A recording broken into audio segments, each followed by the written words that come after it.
उदन करिले कहिबाकु किंपा डरू। नमस्कार, मु नम्रता आजिर स्वतंत्र उपस्थापन को स्वागत करुछि। दर्शक बंधु, उत्कल परी देवभूमि और तीर्थभूमि सारा विश्व रे विरल। आमरी राज्य कला, संस्कृति, भास्कर्य, नद नदी और प्राकृतिक प्राचुर्य परिपूर्ण। त्याग, तितिक्षा और वीरत्व बलिदानर एही भूमि चंडाशोकंकु धर्माशोकरे परिणत करिबार क्षमता रखिछि। आम राज्यर माटी, पानी और पवन रे आत्मीय स्वजनर परिभाषा लेखा होइछि। आज को ठीक 85 वर्ष तले देशर प्रथम भाषाभित्तिक राज्यर मान्यता पाइथिला ओडिशा। एही मान्यता एते सहजरे मिली नथिला। एथिपाई करबाकू पड़िथिला अनेक संघर्ष। सेही प्राक उत्कल निर्माणर प्राणमयी वर्णना को नहीं चलतु आरंभ करबा प्राणमय भूखंडर स्मृतिचारण।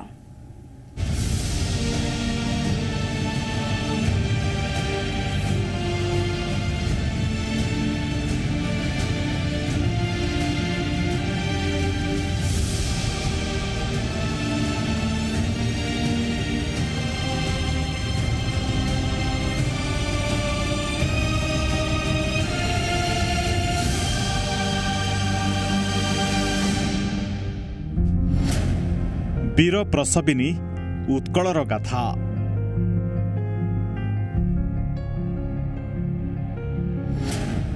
देवभूमि और तीर्थभूमि उत्कलर इतिहास।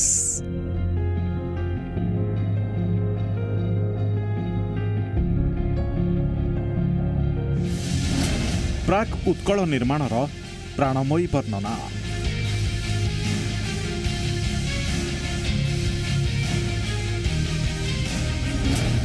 केउ परिस्थिति मध्य देई आजिर ओडिशा।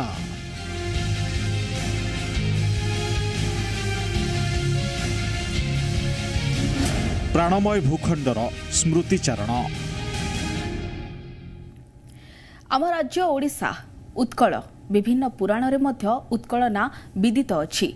पौराणिक कहानी हेउ अबा ऐतिहासिक वर्णना सबुठी उत्कलर रहिछि स्वतंत्र स्थान। से वैवस्वत मनुक कहानी हेउ अबा कपिल संहिता सबुठी रहिछि उत्कलर कहानी। किंतु एहारी भितरे एही पवित्र माटी को खंड विखंडित भी करि दिया जायथला। तेबे आसंतु प्रथमे देखिबा प्राक उत्कल निर्माणर प्राणमय वर्णना एवं विच्छिन्न ओडिशा को एकत्रीकरण करिवार प्रयास।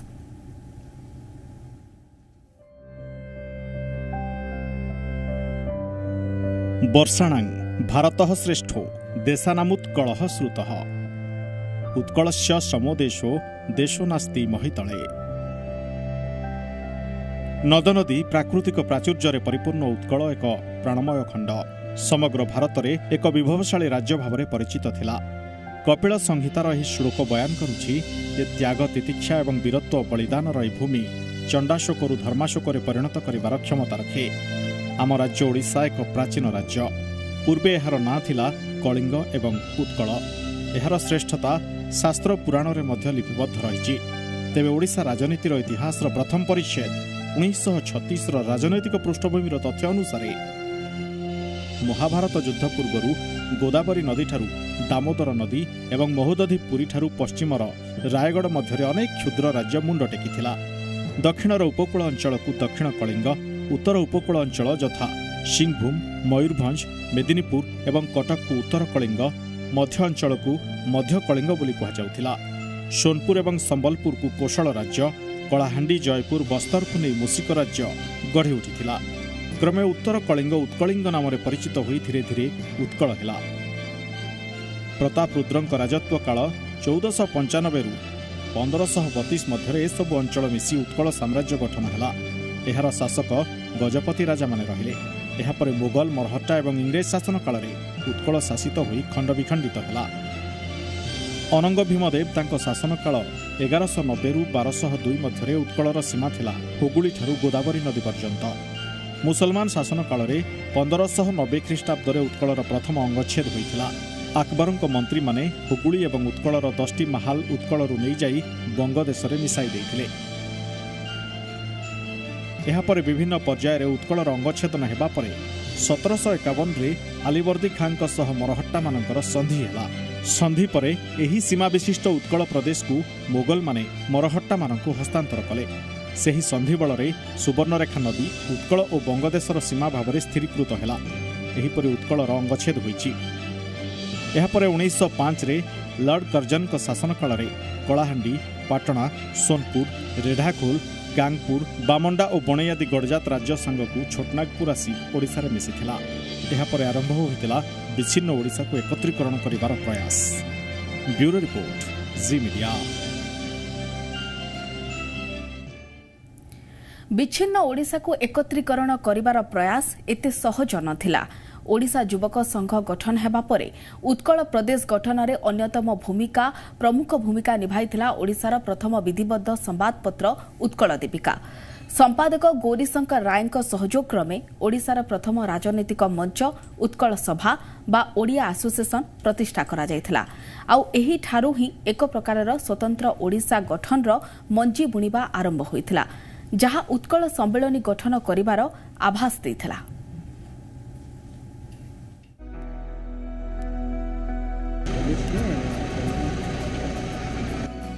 1881 रे मधुबाबू कलिकतारू कटक फेरिथिले। कटक सहरर डगरपड़ा अंतर्गत बिहारी बाग ठारे से अवस्थान कले। सेठारे रही से आरंभ करथिले वकिलाती व्यवसाय। एही समय रे मधुबाबूଙ୍କ पाखरे आसी पहुंचिले सिंहभूम, संबलपुर एवं अन्यान्य विच्छिन्नांचलर अनेक मेधावी तथा देशप्रेमी छात्र। सेमानंकु नै मधुबाबू गठन करथिले ओडिशा यंग मेन्स एसोसिएशन बा ओडिशा युवक संघ। यह अनुष्ठान तरफरू गठन करागला एक पाठागार। देश विदेशर पत्र पत्रिका एठाकू आसिला, फल संघर सभ्य माने देश विदेश संपर्क में सम्यक धारणा पाइबा पई सक्षम होइथिले। धीरे धीरे यह अनुष्ठान सह विचित्रानंद दास, भुवनानंद दास, लक्ष्मीधर महांती, अभिराम भंज एवं पारेश्वर महांती आदि विशिष्ट व्यक्ति जड़ित होई सभ्य पद ग्रहण करथिले। एहा परे 1882 मसीहा अगस्ट 16 तारिख रे मधुबाबूଙ୍କ आवाहन क्रमे कटक प्रिंटिंग कंपानी कोठारे ओडिशार प्रथम विधिबद्ध संवादपत्र उत्कल दीपिकार संपादक गौरीशंकर रायଙ୍କ सहयोग क्रमे ओडिशार प्रथम राजनैतिक मंच उत्कल सभा बा ओडिया एसोसिएशन प्रतिष्ठा हेला। ओडिया मानक सर्वविध हितकर कार्य करिबा हेला ए सभार उद्देश्य। बाबू बिहारीलाल पंडितଙ୍କ प्रस्ताव मते एवं विच्छिन्न चरण पट्टनायकଙ୍କ अनुमोदन क्रमे उत्कल सभार सभापति भावरे चौधरी काशीनाथ दास, सहकारी सभापति भावरे नंदकिशोर दास एवं हाजी अब्दुल रहमान एवं संपादक भावरे गौरीशंकर राय मनोनीत होइथिले। सेहीपरि मधुसूदन को सहकारी सभापति बा संपादक रूपे रखिबा पई गौरीशंकर राय एक संशोधन प्रस्ताव आगत करिबा पई उठुथिबा बेले मधुसूदन बारण करथिले। ओडिशा राजनीतिर इतिहासर प्रथम परिच्छेद 1936 राजनैतिक पृष्ठभूमिर तथ्य अनुसार 1885 मसीहा नवेम्बर 18 तारिख दिन से समय बंग प्रदेश, बिहार, ओडिशा, बंग और आसाम छोट लाट बा लेफ्टनांट गवर्नर सर रिचार्ड्स टमसन कटक सहर को परिदर्शन रे आसिथिले। ओडिशा अंचल एकत्रीकरण निमंते एक स्मारक पत्र लाट साहेब को उत्कल सभा पक्षरु प्रदान करा जायथिला। एथिरे मधुबाबू मुख्य अंश ग्रहण करी लाटଙ୍କ दरबार रे स्मारक पत्रटी को पाठ करथिले। 1888 मसीहा नवेम्बर 24 तारिख रे बंगलार लाट साहेब स्टुआर्ट बेली कटक परिदर्शन रे आसीबा काल रे तांको दरबार सभा रे उत्कल सभा तरफरु देश मिश्रण दाबीर स्मारक पत्र प्रदान करा जायथिला। 1895 रे संबलपुर जिलार कोर्ट कचेरी ओडिया भाषा को उठाई हिंदी भाषा प्रचलन निमंते Madhya Pradesh chief commissioner John वुडवर्न देइथिबा प्रस्ताव विरोध रे ओडिया माने सभा समिति करथिले। पत्र पत्रिका रे ए प्रस्ताव विरोध करा जायथिला। जून 20 तारिख रे कटक ठारे उत्कल सभा तरफरु एक प्रतिवाद सभा अनुष्ठित होला। सर्वसम्मति क्रमे बडलाट एल गिन को पाखकु एक स्मारक पत्र पठा जायथिला। एही प्रसंग रे मधुबाबू ओडिशा कमिशनर कुक साहेब को भेटी समस्त उपांत ओडिया अंचल को ओडिशा सहित मिसाई देबा पई अनुरोध करथिले। कुक साहेब ए प्रस्ताव को समर्थन करी एक प्रस्ताव बंग सरकार को पठाइथिले। एहा परे 1897 रे मधुबाबू प्रथम थर पई बिलात जाई भारत सचिव लॉर्ड जॉर्ज हैमिल्टन को भेटी ओडिशा देश मिश्रणर एक प्रस्ताव छपा पुस्तिका आकार रे प्रदान करथिले। 1900 मसीह सिंगला ठारे मधुबाबू बडलाट लॉर्ड कर्जन को भेटी ओडिशार समस्या एवं ओडिया भाषाभाषी अंचल एकत्रीकरण प्रस्ताव देइथिले। सेही वर्ष डिसेम्बर 16 तारिख रे बडलाट कर्जन केवल मधुबाबू को ही साक्षात करबा पई ओडिशा आसीथिले। एही ठारू ही उत्कल सम्मेलन गठन हेबार आभास एक प्रकार मिली सारिथिला। ब्यूरो रिपोर्ट, जी मीडिया। 1901 मसीहार कथा ସେହି ବର୍ଷ ସେପ୍ଟେମ୍ବର ମାସରେ ସପ୍ତମ ଏଡୱାର୍ଡଙ୍କ ଅଭିଷେକ ଉତ୍ସବ ଦିଲ୍ଲୀଠାରେ ଅନୁଷ୍ଠିତ ହେବା ପାଇଁ ସ୍ଥିର ହୋଇଥାଏ। ଏହି ଉତ୍ସବରେ ଯୋଗଦେବା ନିମନ୍ତେ ଭାରତର ବିଭିନ୍ନ ରାଜା ଓ ଜମିଦାରମାନଙ୍କୁ ନିମନ୍ତ୍ରଣ କରାଯାଇଥାଏ।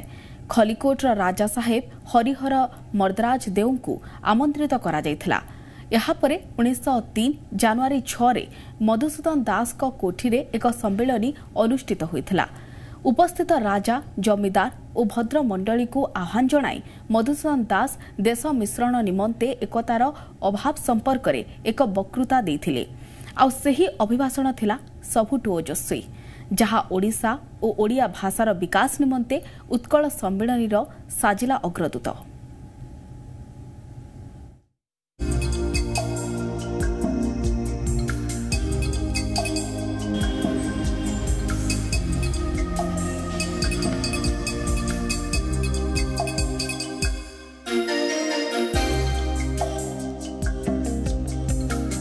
राजा हरिहर मर्दराजଙ୍କ अर्थ साहाय्य 1902 मसीहा जून मासरे प्रजाबंधु नामर एक साप्ताहिक पत्रिका नीलमणि विद्यारत्नଙ୍କ संपादन प्रकाश पाइथिला। यह थिला उत्कल सम्मिलनी एवं ओडिया आंदोलन मुखपत्र। ए पत्रिका प्रकाश पाई राजा हरिहर रंभाठारे प्रतिष्ठा कले एक स्वतंत्र प्रेस। कटक सहरर लालबाग कोठी परिसर में सम्राट सप्तम एडवार्डଙ୍କ अभिषेक उत्सव 1903 जनवरी 2 तारिख में महासमारोह पालित है। ए उत्सव में ओडिशार राजा महाराजा एवं जमीदारी इलाकार जमीदार एवं विशिष्ट व्यक्ति जोग देथिले। एहापरे 1903 जनवरी 6 तारिख मधुसूदन दासଙ୍କ कोठीरे एक सम्मेलन अनुष्ठित होइथिला। उपस्थित राजा जमीदार एवं भद्रमंडली को आह्वान जणाई मधुसूदन दास देश मिश्रण निमंते एकतार अभाव संपर्क में एक वक्तृता देथिले। सेठारे आठगड़ राजा विश्वनाथ बेबर्ता पट्टनायक एक सम्मेलन आयोजन करने को प्रस्ताव देथिले। ए प्रस्ताव समस्तଙ୍କ मनକୁ पाइथिला। समस्तଙ୍କ मुख स्वरूप केन्दुझर राजा धनुर्जय नारायण भंजदेव ए सम्मेलनीर भार मधुसूदन दासଙ୍କ उपर न्यस्त करबा निमंते प्रस्ताव देथिले। रंभा राजप्रासाद रे जन्म नैथिबा उत्कल सम्मेलनीर भित्तिप्रस्तर एठारे पड़िथिला। सेही वर्ष मार्च मास 7 तारिख रे बंग प्रदेशर छोटलाट जेम्स बोर्डलन कटक सहर परिदर्शन रे आसिले। तांको भेटिबा पई ओडिशार बहु राजा महाराजा एवं जमीदार आसिथिले। सेमानक भितरे थिले मयूरभंजर राजा श्री रामचंद्र भंजदेव, कनिका राजा राजेंद्र नारायण भंजदेव, बालेश्वर राजा बैकुंठनाथ देव, खलिकोट राजा हरिहर मर्दराज देव। समस्तଙ୍କୁ मधुसूदन दास निज कोठी को निमंत्रण करी देश मिश्रण संपर्क में एक उत्तेजनापूर्ण भाषण देथिले। फलरे राजा जमीदार माने देश मिश्रण निमंते विशेष उत्साहित होई पड़िथिले। एप्रिल 11 और 12 तारिख में गंजाम जातीय सम्मेलनी ब्रह्मपुर ठारे अनुष्ठित होइथिला। गंजामर बहु ओडिया जमीदार धनशाली एवं संभ्रांत व्यक्ति ए सम्मेलन रे जोग देथिले। कटकरू मधुसूदन दास, गोपालचंद्र प्रहराज, कृष्णप्रसाद महापात्र, नंदकिशोर बल, पुरीरू रामचंद्र दास, गोपबंधु दास, पंडित वासुदेव काव्यतीर्थ, रघुनाथ राव, बक्सी लोकनाथ विद्याधर महापात्र एवं बालेश्वर फकीर मोहन सेनापति जोग देथिबारु स्थानीय गंजामवासी उत्साहित होई पड़िथिले। एही सम्मेलन रे पारलाखेमुंडी निवासी विशिष्ट साहित्यिक तथा गंजामर प्रथम ग्राजुएट श्यामसुंदर राजगुरु सभापतित्व करथिले। एही सम्मेलन रे गंजाम तथा ओडिशा एवं ओडिशा भाषार विकास निमंते प्रस्ताव मान गृहीत होइथिला। एहा थिला उत्कल सम्मेलनीर अग्रदूत। 1903 मसीहा डिसेम्बर मासरे जन्म नैथिला उत्कल सम्मेलनी। एहार प्रथम अधिवेशन डिसेम्बर 30-31 रे कटकर ईदगाह पड़िया अनुष्ठित होइथिला। मयूरभंजर महाराजा श्री रामचंद्र भंजदेव ए अधिवेशन रे अध्यक्षता करथिले। विच्छिन्न ओडिया भाषाभाषी अंचलर एकत्रीकरण, ओडिया भाषार सुरक्षा एवं ओडिया मानक स्वार्थ रक्षा थिला उत्कल सम्मेलनीर मुख्य उद्देश्य।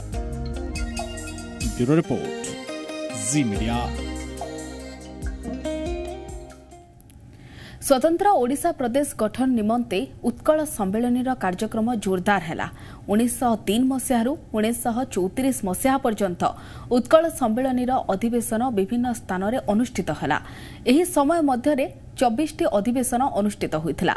विभिन्न कमिटी पाखरे साक्ष्य देवा विभिन्न समय रे ओडोनाल कमिटी ठारू आरंभ करी विभिन्न कमिटी और सरकारी स्तर रे स्मारक पत्र मान एमाने प्रदान करुथिले।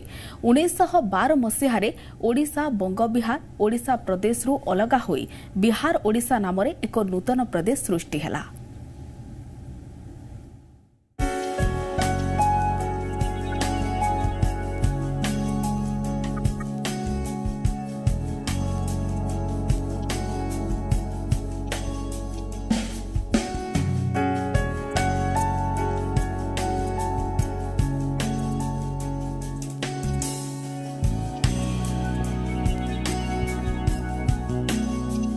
उन्नीस 1931 मसीहा जनवरी 16 रे लंडन रे प्रथम गोलटेबल बैठक अनुष्ठित होइथिला। एथिरे ओडिशा पक्षरु प्रतिनिधित्व करिथिले पारलाखेमुंडी महाराजा कृष्णचंद्र गजपति। सेतेबेले मधुसूदन दास कठिन व्याधि रे पीड़ित होई सज्जा साइथिले। 1931 मसीहा सेप्टेम्बर 18 तारिख रे ओडिशार सीमा निर्धारण पई भारत सरकार तरफरु ओडोनेल कमिटी गठन करा जायथिला। सर एस ओडोनेल अध्यक्षतार गठित एक कमिटी रे बॉम्बेर एचएम मेहता एवं आसामर तरुणराम फुकन सदस्य रहिले। ओडिशा पक्षरु पारलाखेमुंडी महाराजा कृष्णचंद्र गजपति एसोसिएट मेंबर थिले। ओडोनेल कमिटी ओडिशा प्रति सुविचार कले नाही। बिहार सिंहभूम सदर एवं मध्यप्रदेश बिलासपुर ओडिया भाषाभाषी अंचल समेत दक्षिण रे थिबा जयपुर जमीदारी एवं पारलाखेमुंडी जमीदारी को ओडिशारु बाद देले। किंतु जॉइंट पार्लियामेंटारी कमिटी अन्यायर पुनर्विचार करी जयपुर जमीदारी समेत पारलाखेमुंडी जमीदारीर जलंतर मालिया पारलाखेमुंडी सहर एवं पारलाखेमुंडीर किछि अंश ओडिशा को प्रदान करथिले। एहिपरि भाबरे ओडिशार सीमा सरहद स्थिर हेबा परे 1936 मसीहा जनवरी 1 तारिख ब्रिटिश पार्लियामेंट रे government of India order constitution of Odisha bill गृहीत हैला। ए निर्देशनामा बा ऑर्डर ब्रिटेन एवं भारत रे प्रकाश पाइथिला। 1936 एप्रिल पहिला रे भाषाभित्तिक ओडिशा प्रदेश गठन हैला। संबलपुर बालेश्वर कटक पुरी गंजाम और कोरापुट नाम रे 6टी जिला रहिला। पूर्वरु अनुगुल एवं कंधमाल मिसी अनुगुल बोली गोटे जिला थिला। स्वतंत्र प्रदेश गठन हेबा परे अनुगुल जिला को भांगी देई अनुगुल अंश को कटक जिलार एक सब डिविजन भाव रखागला। कंधमाल को गंजाम जिला अधीन को नियागला। तेबे नूतन ओडिशार आयतन थिला 32,695 वर्गमाइल एवं जनसंख्या थिला 81,74,000। कटक नगर रेभेन्सा कॉलेज हॉल रे पालन करा जायथिला ओडिशा प्रदेश गठनर प्रथम उत्सव। आउ स्वतंत्र ओडिशा प्रदेशर प्रथम राज्यपाल थिले जॉन ऑस्टिन हबाक। ब्यूरो रिपोर्ट जी मीडिया।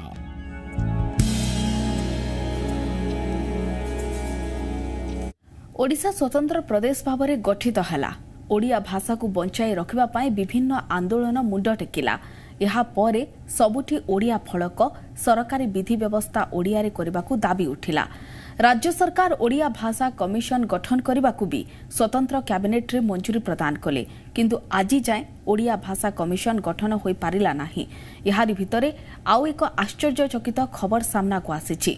ओडिशा पश्चिमबंग सीमांत रे एबे सीमा सहित संकटापन्न स्थिति रे रहिछि ओडिया भाषा। काहेकि देखंतु ए स्वतंत्र रिपोर्ट रे। स्वतंत्र उत्कल गठनर 85 वर्ष बीती जाइछि एवं ओडिया भाषा शास्त्रीय मान्यता पाइबार 7 वर्ष बीती जाइथिले मध्य सीमांतरे एबे ओडिया भाषा संकटरे। विशेष करी ओडिशा पश्चिमबंग सीमांतरे थिबा भोगराई एवं जलेश्वर अंचल रे अधिकांश होटेल दुकान एवं सरकारी कार्यालय रे नामफलक एबे भी इंग्राजी एवं बंगला भाषा रे देखिया पाई मिलुछि।